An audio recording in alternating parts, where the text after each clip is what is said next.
Alright folks, grab your popcorn, and let's dive into the chilling yet emotional roller coaster that is The Sixth Sense, the psychological thriller that defined a generation and made everyone say, "I see dead people." Released in 1999, directed by M. Night Shyamalan, and starring Bruce Willis and a young Haley Joel Osment, this film is a masterclass in storytelling, suspense, and emotional payoff. So buckle up, because we're going deep into this haunting yet moving narrative, and yes, there will be spoilers. The film kicks off with Dr. Malcolm Crowe, played by Bruce Willis, a well-respected child psychologist in Philadelphia. He and his wife Anna are celebrating an achievement. Malcolm has just received an award from the city for his work. The mood is warm, romantic, and proud. But as they settle into the night at home, something feels off. Their evening is shattered when they discover a disturbed young man standing in their bathroom. This man is Vincent Gray, a former patient of Malcolm's from years ago. He's clearly in pain, psychologically and emotionally.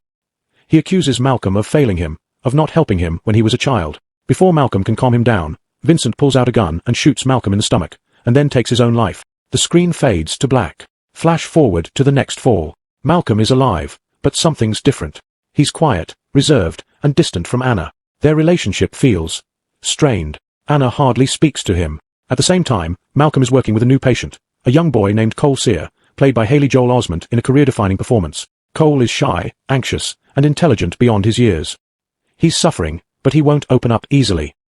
He's clearly afraid of something, but it's not clear what. Malcolm is intrigued. He sees in Cole the same signs he once saw in Vincent Gray, and he's determined not to fail this boy the way he failed Vincent. Malcolm starts spending more time observing and talking to Cole. He notes that the boy exhibits symptoms that could be interpreted as schizophrenia or some kind of anxiety disorder, but something doesn't add up. Cole is hiding something big. As the story unfolds, we begin to see things through Cole's eyes. And here's where things get creepy. We learn that Cole is being haunted. Literally. He sees dead people. All the time. And the worst part, they don't know they're dead. This revelation comes in one of the most iconic scenes in film history. A trembling Cole finally opens up to Malcolm and whispers the chilling words, "I see dead people." He explains that these spirits appear to him in horrifying ways, often injured, bleeding, or appearing exactly as they did at the moment of their death. They don't speak to him at first. They just appear and stare, and it terrifies him. He can't make them go away, and he doesn't know what they want. Malcolm, skeptical at first, thinks this might be part of Cole's psychological trauma. But as more unexplainable things start happening around Cole, Malcolm begins to suspect that maybe, just maybe, Cole isn't hallucinating. We get to see the toll this has taken on Cole's life. At school, he's isolated. Other kids think he's a freak. Even his teacher, Mr. Cunningham, seems disturbed by Cole's odd behavior. In one emotional scene, Cole blurts out that the school was once a place where people were hanged, and it turns out he's right. But how could he possibly know that? At home, Cole's single mother, Lynn, played brilliantly by Toni Collette, is struggling to raise him. She loves her son deeply, but is at her wit's end.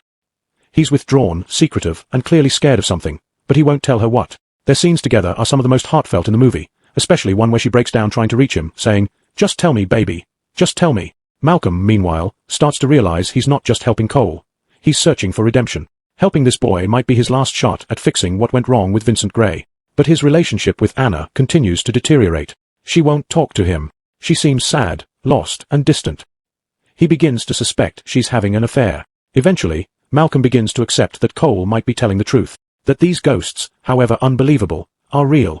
And this is where the story takes a beautiful turn. Instead of trying to get rid of the ghosts, Malcolm tells Cole to try something different. Maybe the ghosts are appearing because they need help. Maybe they're coming to Cole because he can help them. And Cole listens. In one emotional subplot, a young ghost girl appears in Cole's room. She's terrifying at first, pale, sickly, vomiting. But Cole is brave. He listens to Malcolm's advice and chooses not to run. He asks what she wants. It turns out the girl, named Kyra, was poisoned by her own mother. Cole attends her funeral and secretly hands her father a videotape showing the mother poisoning Kyra's food. This moment is huge. It's the first time Cole helps a spirit find peace, and it empowers him. He realizes that maybe his curse is actually a gift. Armed with this new confidence, Cole begins to live differently.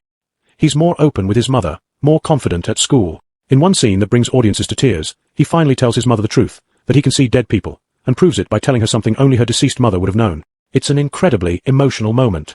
Lynn believes him, and for the first time, she understands why he's been so afraid. Meanwhile, Malcolm is wrapping up his sessions with Cole. The boy is no longer afraid. He's learning to live with his gift. Malcolm tells him he's proud of him and that Cole is ready to face the world. But there's still something nagging. Something doesn't sit right.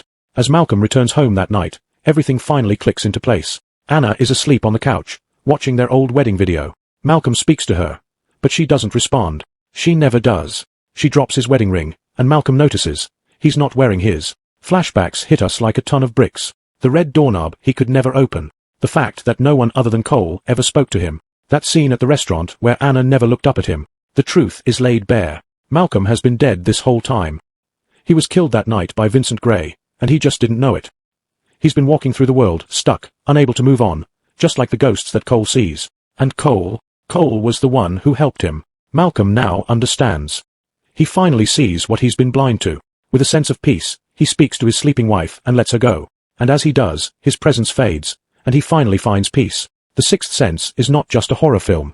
It's a story about pain, trauma, grief, and ultimately, healing. It's about listening, about connection, about understanding what we don't want to see. The twist ending shocked audiences around the world, but it's the emotional resonance that makes it a classic. The subtle clues are all there from the beginning. The red color palette, the lack of interaction, the silences. It's a beautifully crafted film that demands a second watch the moment it ends. Haley Joel Osment's performance as Cole is nothing short of phenomenal.